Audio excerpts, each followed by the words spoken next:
My name is Hannah Trefison. I am the precinct coordinator at the Anderson County Voter Registration Office. Basically what I do in my position is recruit poll managers. So poll managers and clerks. The clerks are the ones that are over the polling location, and then you've got multiple poll managers. And poll managers can range from 16 to 17, and they can be students. If you're 18 years old, you have to be registered to vote, and you do get paid for working on the election day. So you do have to come first for a state mandated training class. As a new poll manager, you do have to go through an online certification just to make sure you get all the information that you need beforehand. Like I said, come to the training class in person. But on election day, you've got multiple different things that you could be doing. So it goes between checking people in and then going to the voting machines and actually scanning their ballots. So that, you know, a little bit of everything, kind of directing traffic, getting curbside voters checked in, all of the above.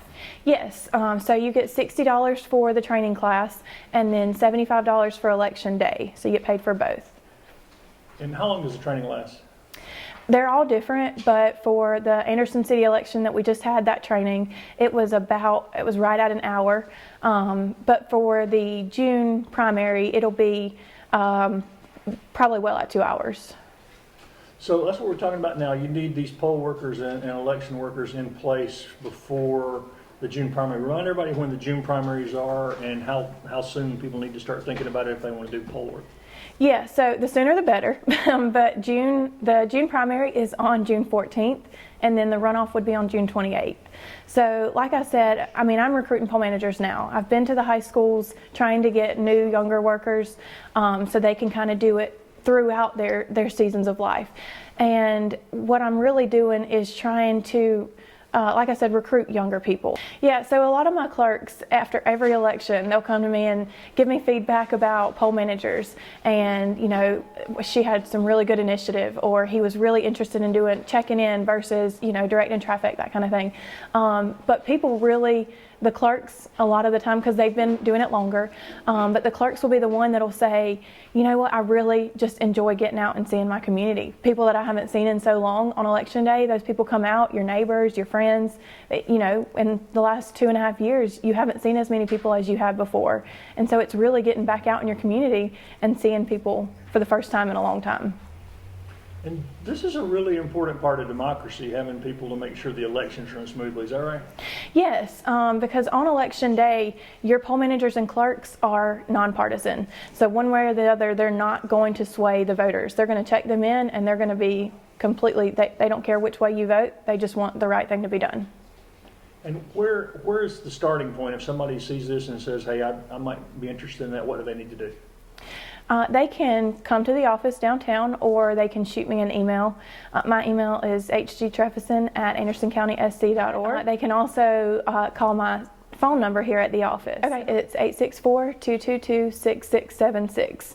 And then I'll get them to fill out a poll manager application, just basic information, phone number, email, and address. And that will just go along with their pay, where they would like their check to go after the election. And that's just the very basic information. But I will also give them an overview, basically things I'm stating here about what they'll do on an election day. So right now for the June primary, I'm still needing a good amount of workers. Since COVID started, we've had an election worker shortage. People being nervous to come out and get involved and just being in close contact with other people. We are still providing masks. We have the sneeze guards for the check-in table, so you don't have to come in close contact with the voters. But I do need a good amount of workers for the June 14th election. And like I said, the sooner the better that you can come and get signed up to be an election worker, the better.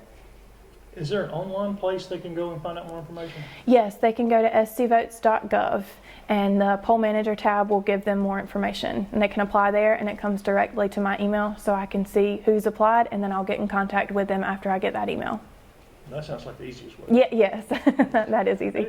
And just remind people, because that seems to be a hub for everything. Remind people what scvotes.org is. Basically, it's everything about elections. You can go on there, you can see your candidates, you can go to elections, election worker tab, Everything to do with elections is on there. You can, there's a ton of information on scvotes.gov, and we'll actually refer you to there. If you call our office and say you have a question for us, we can say, well, this information is on scvotes.gov. If you're not registered to vote for the June 14th primary, that is fine. There's still plenty of time to do that. You can go online at scvotes.gov, and the last possible day to do that is May 15th, and in-person voting would be, to register to vote, would be May 13th. So to register in person at our office, you can come to 301 North Main Street. That's Anderson, South Carolina 29621.